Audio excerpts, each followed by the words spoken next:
ओम श्री गुरुवे नमः। ओम श्री गणेशाय नमः। अष्टक ने पूछा, राजन, सूर्य और चंद्रमा की तरह अपने अपने लक्ष्य की ओर दौड़ते हुए वानप्रस्थ और सन्यासी, हाँ, इन दोनों में पहले कौन सा देवताओं के आत्मभाव यानी ब्रह्म को प्राप्त होता है? अब देवताओं के आत्मभाव, क्या बात है। समझिए, लोग कहते हैं देवताओं, यहाँ साफ कहा गया देवताओं के अंदर देवता कहाँ से जुड़े हुए हैं? देवता उस ब्रह्म से जुड़े हुए हैं। देवताओं के आत्मभाव, फिर कहते हैं ब्रह्म को प्राप्त होता है, यानी देवताओं के माध्यम से ब्रह्म को प्राप्त होना। ययाति बोले, काम वृत्ति वाले गृहस्थों के बीच में ग्राम में ही वास करते हुए भी जितेंद्रिय और ग्रह रहित सन्यासी है, वही उन दोनों प्रकार के मुनियों में पहले ब्रह्म भाव को प्राप्त होता है। जो वानप्रस्थ बड़ी आयु पाकर भी विषयों के प्राप्त होने पर उनसे विकृत हो उन्हीं में विचरने लगता है, उसे यदि विषयोपभोग अनंत पश्चाताप होता है तो उसे मोक्ष के लिए पुनः तप का अनुष्ठान करना चाहिए। हर सवाल का जवाब है। अब बन गए आप वानप्रस्थ में, भ्रष्ट हो जाते हैं, यदि आपको पश्चाताप होता है तो फिर क्या करिए? मोक्ष के लिए पुनः तपस्या कीजिए, नए सिरे से शुरू हो जाइए। किंतु जो वान, अपने को घमंड में मत रखिए, क्योंकि मरना आपने है, आईना अपना अपने आप हो, कोई दूसरा नहीं बताएगा। दूसरा तो जय जयकार करता रहेगा आपकी, वो करेगा, बातों से कर लेगा। इस युग में क्या है? शक्ति से इनकार किया गया है। एक चीज सिखाई जाती है गुरुओं के द्वारा, सिद्धियां तो भटका देती हैं।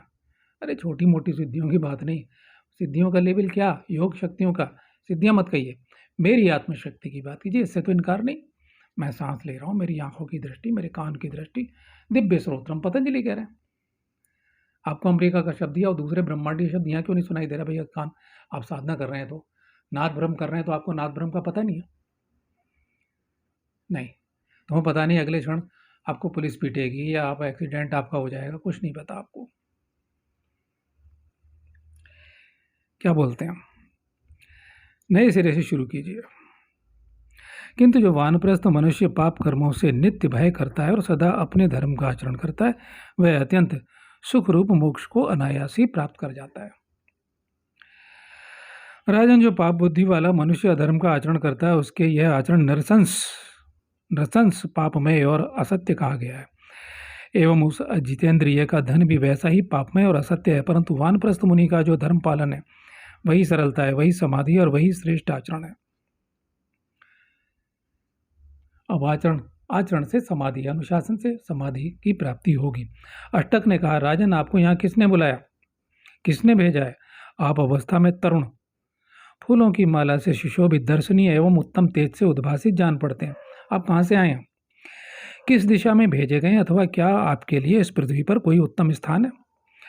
ययाति ने कहा, मैं अपने पुण्य का क्षय होने से भौम नरक में प्रवेश करने के लिए आकाश से गिर रहा हूँ। ब्रह्मा जी के जो लोग पाले, वे मुझे गिरने के लिए जल्दी मचा रहे हैं, अतः आप लोगों से पूछकर विदा लेकर इस पृथ्वी पर गिरूंगा। अंतरिक्ष में रुक गए। नरेंद्र, मैं जब इस पृथ्वी तल पर गिरने वाला था, उस समय मैंने इंद्र से यह वरदान मांग लिया था कि मैं साधु पुरुषों के समीप गिरूं। यह वर मुझे मिला, जिसके कारण आप सब सद्गुणी संतों का संग प्राप्त हुआ। एक अच्छे योग्य व्यक्ति का जो मक्कार ना हो, झूठा ना हो और सत्य की वाणी अपने आप को स्वयं जो है और जैसा है प्रस्तुत करे, सारगर्भित बोले, बड़े भाग्य की बात है कि कोई एक ऐसा व्यक्ति जीवन में मिल जाए। बहुतों की जरूरत नहीं है, बहुत तो भ्रमित करने वाले होते हैं। अष्टक बोले, महाराज, मेरा विश्वास है कि आप पारलौकिक धर्म के ज्ञाता हैं। मैं आपसे एक बात पूछता हूँ, क्या अंतरिक्ष या स्वर्ग लोक में मुझे प्राप्त होने वाले पुण्य लोग भी हैं? यदि हो तो उनके प्रभाव से आप नीचे न गिरें, आपका पतन ना हो, सत्य का वास्ता। ययाति ने कहा, नरेंद्र सिंह, इस पृथ्वी पर जंगली और पर्वतीय पशुओं के साथ जितने गाय, घोड़े आदि पशु रहते हैं, स्वर्ग में तुम्हारे लिए उतने ही लोग विद्यमान हैं। तुम ऐसे इसे निश्चय जानो। अगर मैंने तेज पढ़ लिया है तो दोबारा सुन लें, आप सार समझ लें। यानी जितने ये जंगली और पर्वतीय पशुओं के साथ जितने ये पशु बताए हैं, जितने, उतने इस पृथ्वी पर जितने, उतने स्वर्ग में तुम्हारे लिए उतने ही लोग विद्यमान हैं, कम से कम इतने हैं आपके लिए। तो आप इसे निश्चय जानो। अष्टक बोले, राजेंद्र, स्वर्ग में मेरे लिए जो लोग विद्यमान है वे सब मैं आपको देता हूँ। अष्टक बोले, राज ऋषि अष्टक मदद कर रहे हैं उनकी कि तुम नीचे ना गिरो। वे सब मैं आपको देता हूँ, आपका पतन ना हो। अंतरिक्ष या द्युलोक में मेरे लिए जो स्थान है उनमें आप शीघ्र ही मोह रहित होकर के चले जाएं। अब लोग बड़ा सिखाते हैं कि भाई उस अवस्था को जो प्राप्त हो जाता है फिर नीचे नहीं गिरता, वाकई नहीं। लेकिन ये शाप ताप, नारद जी शापग्रस्त हुए हैं, ऋषि मुनि एक दूसरे के शाप से ग्रस्त हुए हैं, आवरण डाल दिया जाता है। माया, ब्रह्म की माया, क्योंकि उस माया से ही समस्त ऋषि मुनियों की उत्पत्ति है। पढ़ लीजिए गीता। योग माया के अंश मात्र से संपूर्ण ब्रह्मांड को मैं धारण किए हुआ हूं। तो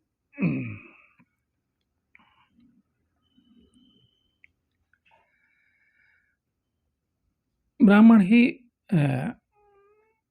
ये जाति ने कहा नृपश्रेष्ठ, नृपश्रेष्ठ ब्राह्मण वेत्ता, ब्रह्म वेत्ता ब्राह्मण ही प्रतिग्रह लेता है, मेरे जैसा क्षत्रिय कदापि नहीं। प्रतिग्रह, अब क्षत्रियों का है वो देते हैं, लेते नहीं है, ब्राह्मण ले लेता है। नरेंद्र, जैसा दान करना चाहिए उस विधि से पहले मैंने सदा उत्तम ब्राह्मणों को बहुत सारे दान दिए हैं। जो ब्राह्मण नहीं है उसे दीन याचक बनकर कभी जीवन नहीं बिताना चाहिए। याचना तो विद्या से दिग्विजय करने वाले विद्वान ब्राह्मण की पत्नी है, याचना करना नहीं। अर्थात ब्रह्मवेत्ता ब्राह्मण को ही याचना करने का अधिकार है। ब्रह्मवेत्ता यानी ब्रह्म के विधान, ब्रह्मवेत्ता ब्रह्म विद्या का ज्ञाता है, ब्रह्म शक्ति में प्रवेश है, ब्रह्म विद्या में। लेकिन वह ब्रह्म विद्या युक्त है, किंतु फिर भी ब्रह्म विधान के अनुसार उसे एक कर्म दिया गया है याचना करने का, वो कर सकता है। वो कहेगा नहीं कि मैं आपके लिए यह करूँगा, लेकिन बदले में यह यज्ञ मैं आपके लिए करूँगा। ब्राह्मणों ने बड़े बड़े यज्ञ अनुष्ठान किए हैं, राजाओं के लिए, नगर सेठों के लिए भी यज्ञ खर्चीला कार्य है। किंतु साधारण व्यक्ति तो अगरबत्ती भी ना जलाए, बैठ जाए प्रार्थना में, साधना में, कुछ भी खर्च नहीं होना, सुगंधें तो अपने आप आ जाएंगे कमरे में, उत्पन्न हो जाती हैं शून्य से। तो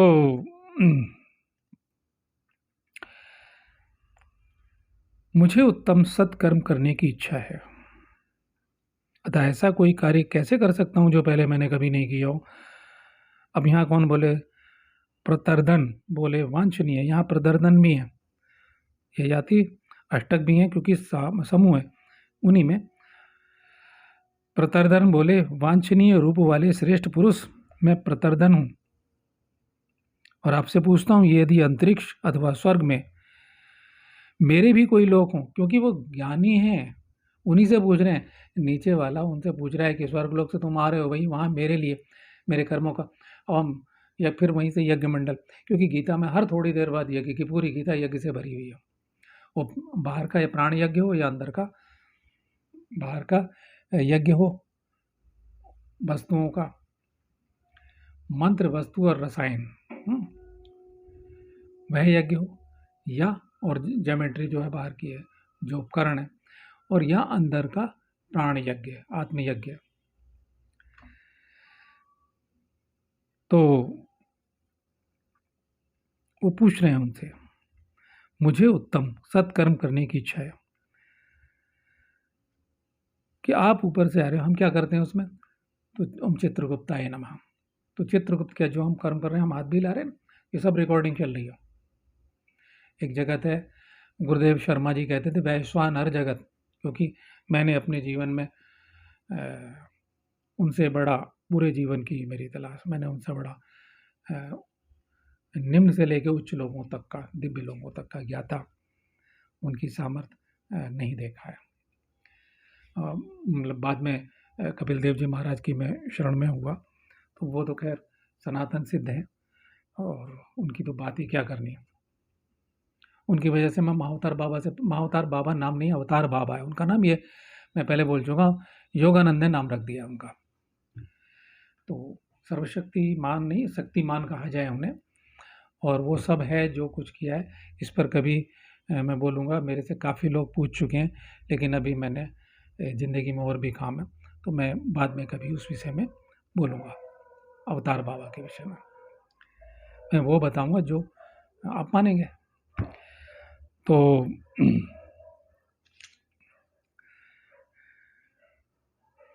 क्या बोलते हैं, मैं आपको पारलौकिक धर्म का ज्ञाता मानता हूँ, वो कहते हैं। ययाति ने कहा, नरेंद्र आपके तो बहुत लोग हैं। अब वो वहां से बोल रहे हैं, उन्हें दिख रहा है। यदि एक एक लोक में 7-7 दिन रहा जाए तो भी उनका अंत नहीं है। वे सब के सब अमृत के झरने बहाते हैं एवं घृत तेज से युक्त हैं, घृतमय आभा से युक्त हैं, यानी वहाँ का जो प्रकाश, ये सूर्य का प्रकाश है, उनमें शोक का सर्वथा अभाव है। वे सभी लोग आपकी प्रतीक्षा कर रहे हैं। प्रतरदन बोले, महाराज वे सभी लोग मैं आपको देता हूँ, आप नीचे ना गिरें। जो मेरे लोग हैं वे सब आपके हो जाएं, वे अंतरिक्ष में हो या स्वर्ग में, आप शीघ्र मोह रहित होकर उनमें चले जाइए। ययाति ने कहा, राजन कोई भी राजा समान तेजस्वी होकर दूसरे से पुण्य तथा योगक्षेम की इच्छा ना करे। तो योगक्षेम का अर्थ भी आप जानते हो, गीता में कहा गया। विद्वान राजा दैववश भारी आपत्ति में पड़ जाने पर भी कोई पापमय कार्य ना करे। धर्म पर दृष्टि रखने वाले राजा को उचित है कि वह प्रयत्नपूर्वक धर्म और यश के मार्ग पर ही चले। जिसकी बुद्धि धर्म में लगी हो, उस मेरे जैसे मनुष्य को जानबूझकर ऐसा दीनतापूर्ण कार्य नहीं करना चाहिए जिसके लिए आप मुझसे कह रहे हैं। जो शुभ कर्मों को करने की इच्छा रखता है वह ऐसा काम नहीं कर सकता जिसे अन्य राजाओं ने नहीं किया हो। जो धर्म और अधर्म को आप भली भांति निश्चय करके कर्तव्य और अकर्तव्य के विषय में सावधान होकर विचरता है, वही राजा बुद्धिमान, सत्य प्रतिज्ञ और मनस्वी है। वह अपनी महिमा से लोकपाल होता है। जब धर्म कार्य में संशय हो अथवा जहाँ न्यायता, काम और अर्थ दोनों आकर प्राप्त हों, वहाँ पहले धर्ममय कार्य का ही संपादन करना चाहिए, अर्थ और काम का नहीं। यही धर्म है। इस प्रकार बातें कहने वाले राजा ययाति ने नृपश्रेष्ठ वसुमान इस प्रकार की बातें कहने वाले राजा ययाति से नृपश्रेष्ठ वसुमान बोले। अब वसुमान बोल रहे हैं कहाँ? वहाँ जहाँ उन तपस्वियों का या उन योग साधकों का ये उच्च लोग हैं, इतने सारे। और आपको आश्चर्य होगा कि किसी भी ग्रंथ में देख लो कौन किसका पुत्र है, पूरा रिकॉर्ड वैसा का वैसा है, कहीं कोई गलती नहीं है। आप महाभारत देख लोगे, वही चीज़ें रामायण में मिल जाएंगी, वही कोई दूसरे में मिल जाएंगी, उपनिषद में मिल जाएंगी, पुराण में मिल जाएंगी। वो दूसरे में कौन किसका क्या है, उनके नाम, बाप, चाचा, ताऊ, कहीं कोई बदला नहीं है। ये सीसीटीवी कैमरे जैसी रिकॉर्डिंग है। नरेंद्र में उषदस्व का पुत्र वसुमान हूँ। क्या बात है, देख लीजिए नाम कहाँ कहाँ से आ रहा है, और वही मिलेंगे। अब जैसे बृहदाश्व है, वो युधिष्ठिर को जुए में हार जाने के बाद पासे की विद्या सिखाते हैं, आगे प्रसंग आएगा।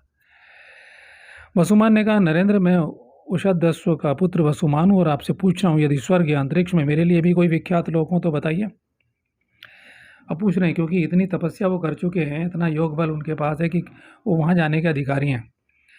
मैं आपको पारलौकिक धर्म का ज्ञाता मानता हूँ। ययाति ने कहा, राजन पृथ्वी, आकाश और दिशाओं के जितने प्रदेश को सूर्य देव अपनी किरणों से तपाते हैं और प्रकाशित करते हैं, उतने लोग तुम्हारे लिए स्वर्ग में स्थित हैं। वे अंतवान न होकर चिर स्थायी हैं और आपकी प्रतीक्षा कर रहे हैं।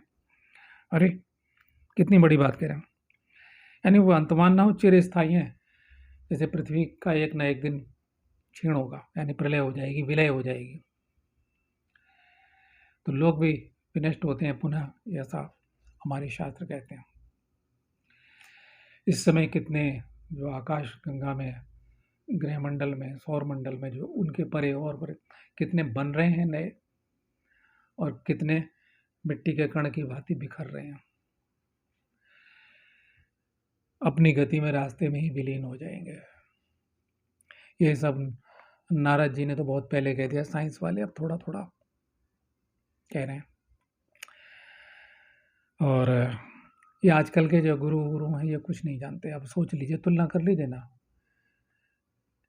ये उनकी व्याख्या करके इसे तोड़ मरोड़ के तो प्रस्तुत करेंगे। ये आधुनिक गुरु हैं, इन्हें गुरु बनने का शौक है। अब तुलना कीजिएगा, ठीक है ना। तो ययाति ने कहा, राजन पृथ्वी आकाश और दिशाओं के, ठीक है।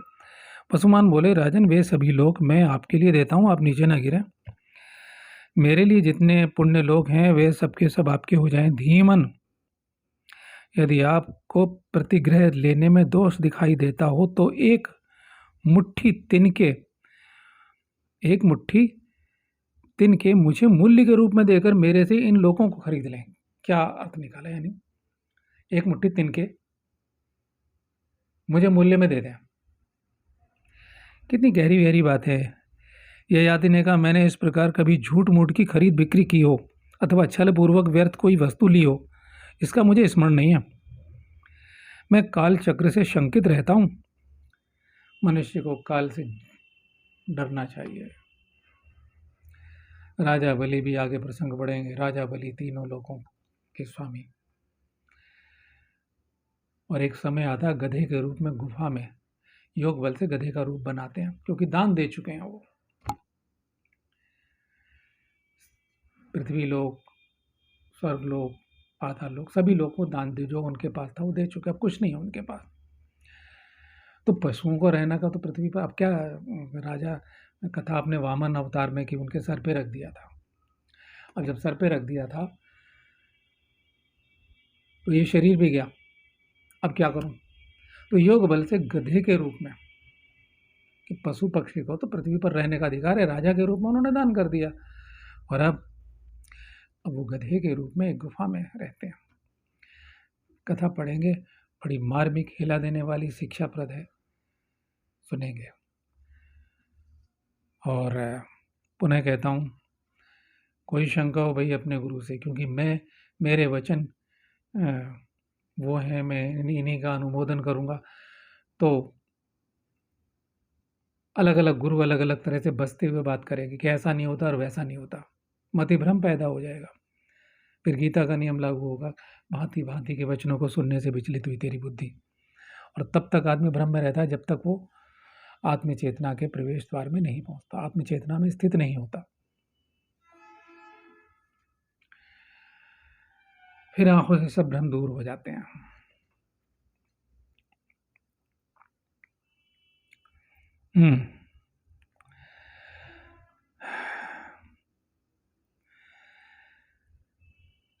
निश्चय, यदि आप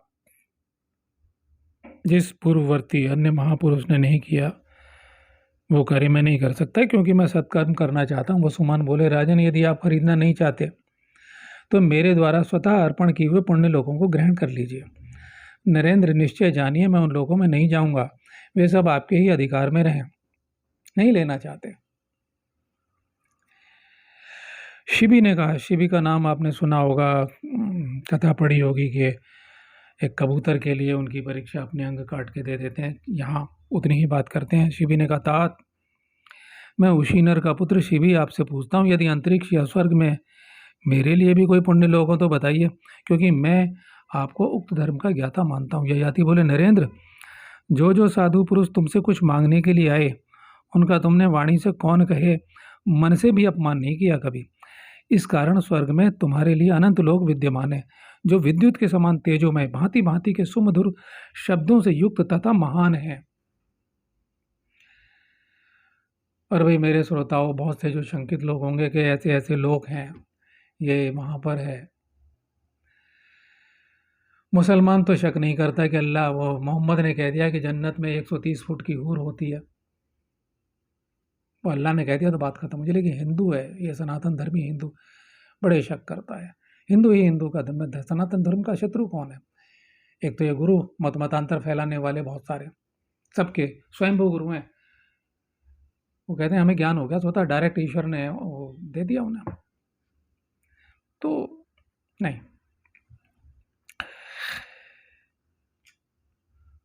ये देखिए। और चलिए एक ध्यान दिलाता हूँ, जो लोग जिन्होंने योगानंद परमहंस को पढ़ा है,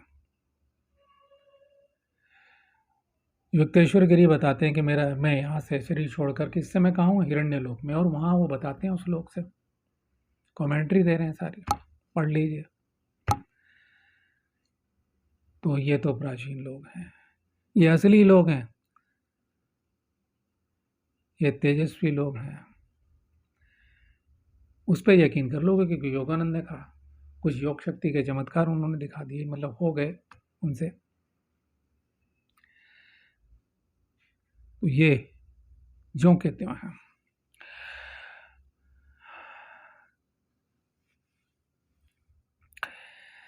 महाराज जी, यदि आप खरीदना नहीं चाहते तो मेरे द्वारा स्वयं अर्पण किए हुए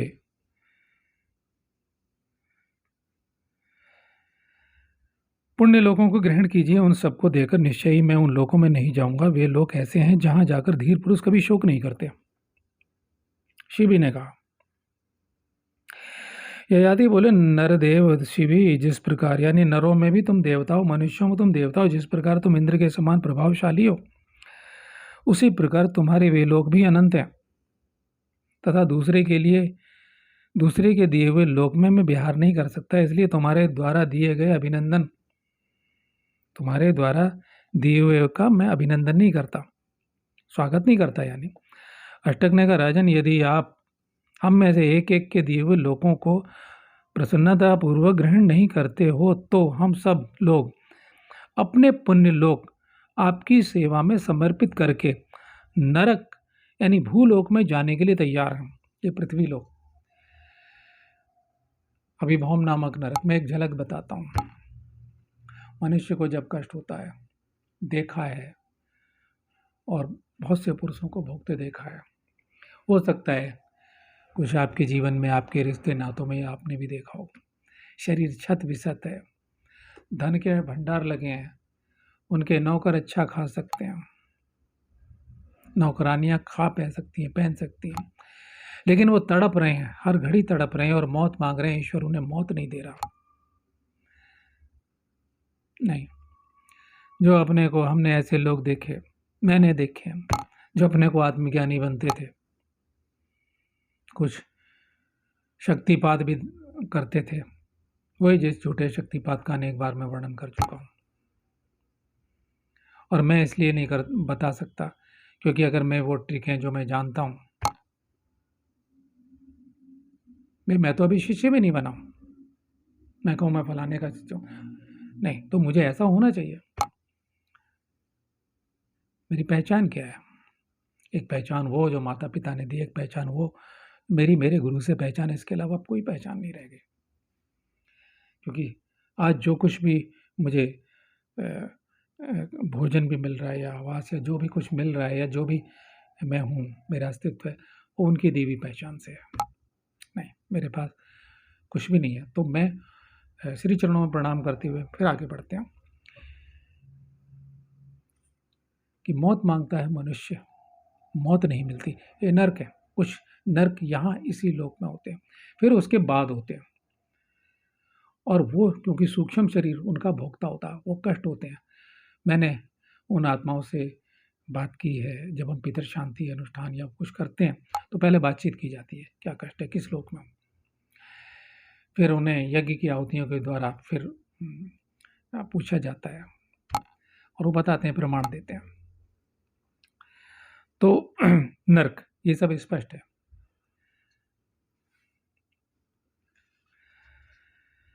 फिर कहते हैं कि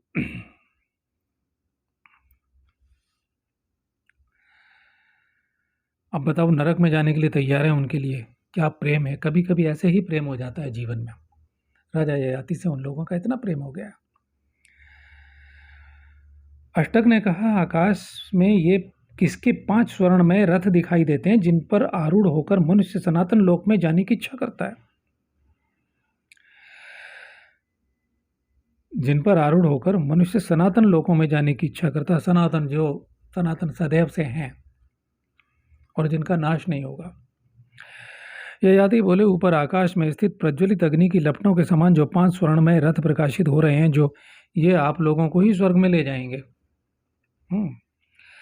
वैशंपायन जी कहते हैं, दोबारा याद दिला दूं, कहीं भूल गए हो मेरे, क्योंकि पिछले शायद ये अंक 54वां अंक है। तो वैशंपायन जी सर्प यज्ञ में भगवान व्यास के शिष्य वैशंपायन जी और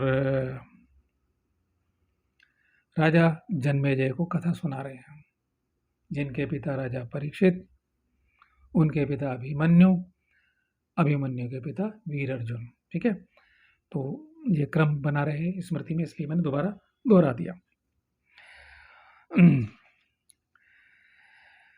राजन, इसी समय तपस्विनी माधवी उधर से आ निकली। उसने मृग चर्म से अपने सभी अंगों को ढक रखा था। माधवी तपस्विनी थी, उधर से आ निकली। वृद्धावस्था प्राप्त होने पर वह मृगों के साथ विचरती हुई मृग व्रत का पालन कर रही थी। उसकी भोजन सामग्री और चेष्टा मृगों के ही तुल्य थी। वह मृगों के झुंड के साथ यज्ञ मंडप में प्रवेश करके अत्यंत विस्मित हुई और यज्ञीय धूम की सुगंध लेती हुई मृगों के साथ वहां विचरने लगी। यज्ञशाला में घूम घूम कर अपने अपराजित पुत्रों को देखती और यज्ञ की महिमा का अनुभव करती हुई माधवी बहुत प्रसन्न हुई। उसने देखा स्वर्गवासी नहुस नंदन भी। माधवी कौन है? अब इसके लिए आपको पीछे जाना पड़ेगा। इनका क्या रिश्ता है माधवी का? तो इसके लिए पुराने जो मेरे पिछले जो भाग हैं जो मैं बोल चुका हूँ उनमें देख लीजिएगा। उसने देखा स्वर्गवासी नहुस नंदन महाराज ययाति आए हैं, परंतु पृथ्वी का स्पर्श नहीं कर रहे हैं, आकाश में ही स्थित हैं। अपने पिता को पहचानकर माधवी ने उन्हें प्रणाम किया। तब वसुमना ने अपनी तपस्विनी माता से प्रश्न करते हुए कहा।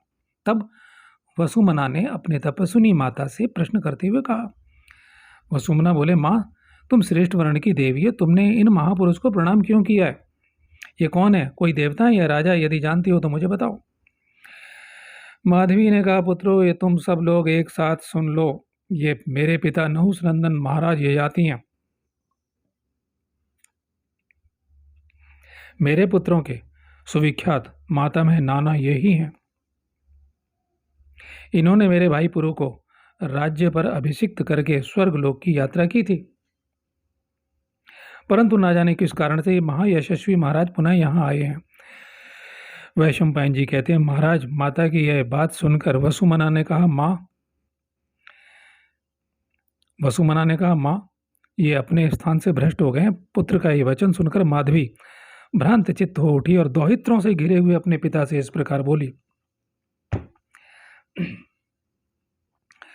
और ये वसुमना वसुमान नाम से भी प्रसिद्ध हुए हैं। अब देख लें, पिछले प्रसंगों में सुन लें। माधवी ने कहा, पिताजी, मैंने तपस्या के द्वारा जिन लोगों पर अधिकार प्राप्त किया है, उन्हें आप ग्रहण करें। पुत्रों और पौत्रों की भांति पुत्री और दोहित्रों का धर्माचरण से प्राप्त किया हुआ धन भी अपने लिए ही है, यह वेद वेदता ऋषि कहते हैं। अतः आप हम लोगों के दान एवं तपस्या जनित पुण्य से स्वर्गलोक में जाइए। स्वर्गलोक को साधारण मत समझिए, ये याति का स्वर्गलोक है, और मैंने बता दी ब्रह्मलोक तक।